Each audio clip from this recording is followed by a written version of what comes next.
मृदु जी के क्लासेस में आप सभी का स्वागत है। तो आज मैं पार्ट 2 स्वतंत्रता संग्राम के जो भागीदारी थे उनके बारे में, फ्रीडम फाइटर्स के बारे में बोलने जा रही हूँ। तो आज हम बात करने वाले हैं लोकमान्य बाल गंगाधर तिलक की, जिनका जन्म हुआ था 23 जुलाई 1856 में रत्नागिरी में। और बाल गंगाधर जी का जो बचपन का नाम था वो था बलवंत राव इनका बचपन का नाम था।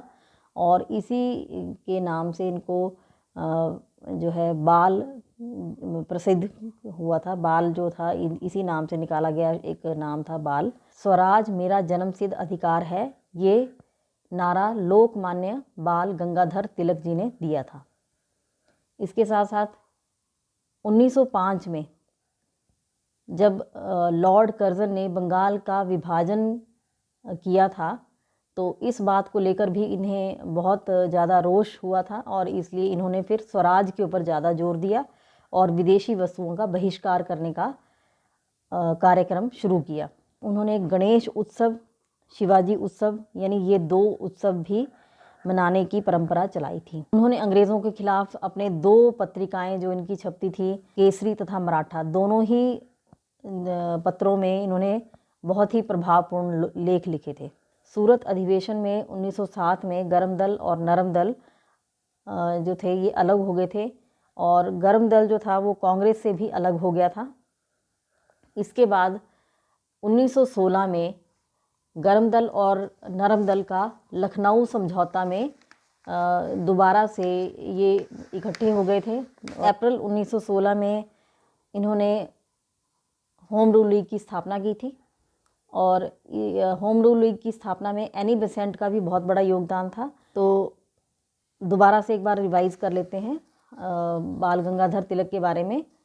बलवंत राव इनका बचपन का नाम था और उसी से ही बाल नाम जो है वो निकला था। केसरी और मराठा पत्रिकाएं निकली। गणेश उत्सव और शिवाजी उत्सव इन्होंने ही शुरुआत की थी। और स्वराज मेरा जन्मसिद्ध अधिकार है, मैं इसे प्राप्त करके ही रहूँगा, ये इनका प्रसिद्ध नारा था। स्वदेशी वस्तुओं का इस्तेमाल करना और विदेशी वस्तुओं का बहिष्कार करने के ऊपर इन्होंने जोर दिया था। 1916 में इन्होंने होम रूल लीग की स्थापना की थी एनी बेसेंट के साथ मिलकर और 1916 में ही लखनऊ समझौता में गर्म दल और नरम दल दोनों दोबारा से इकट्ठे हो गए थे, पुनः इकट्ठे हो गए थे। अब हम बात करेंगे महर्षि अरविंद घोष की। महर्षि अरविंद घोष जिनका जन्म हुआ था 15 अगस्त 1872 में कलकत्ता में। जो योगदान था वो बहुत ज़्यादा योगदान था। इन्होंने बहुत लिखने में रुचि थी इनकी। तो इन्होंने बंगाल विभाजन की जो घटना थी उसी दौरान इन्होंने 2 इश्तिहार नो कॉम्प्रोमाइज़ और भवानी मंदिर के नाम से छपवाए थे। अब हम बात करने जा रहे हैं सरदार वल्लभ भाई पटेल की, जो कि पहले डिप्टी प्राइम मिनिस्टर थे और इसके साथ साथ में उनको होम मिनिस्टर भी दी गई थी, यानी होम मिनिस्टर भी थे और deputy prime minister of India भी थे। इनको हम जानते हैं आयरन मैन ऑफ इंडिया के नाम से, यानी कि लौह पुरुष के नाम से भी हम इनको जानते हैं।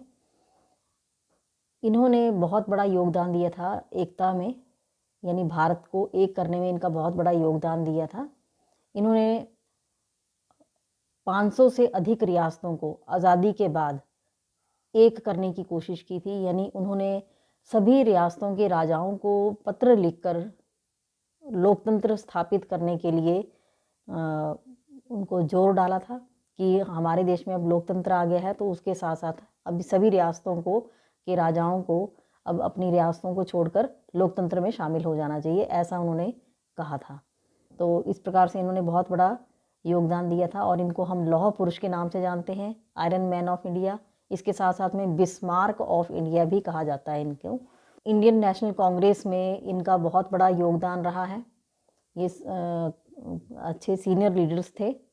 इनका जो जन्म दिवस है यानी 31 अक्टूबर 1875 को इनका जन्म हुआ था गुजरात में।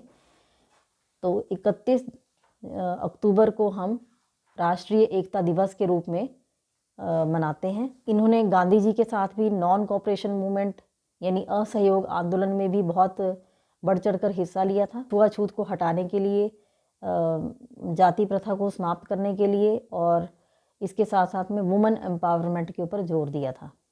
इनके ऑनर में स्टैचू ऑफ यूनिटी भी बनाया गया है, जो कि वर्ल्ड का सबसे टालेस्ट स्टैचू है, जो नर्मदा नदी के किनारे गुजरात में बनाया गया है। अगर आप इस चैनल पर नए हैं तो आप चैनल को सब्सक्राइब करें और बेल आइकन दबाएं और इस चैनल को आगे भी शेयर करें।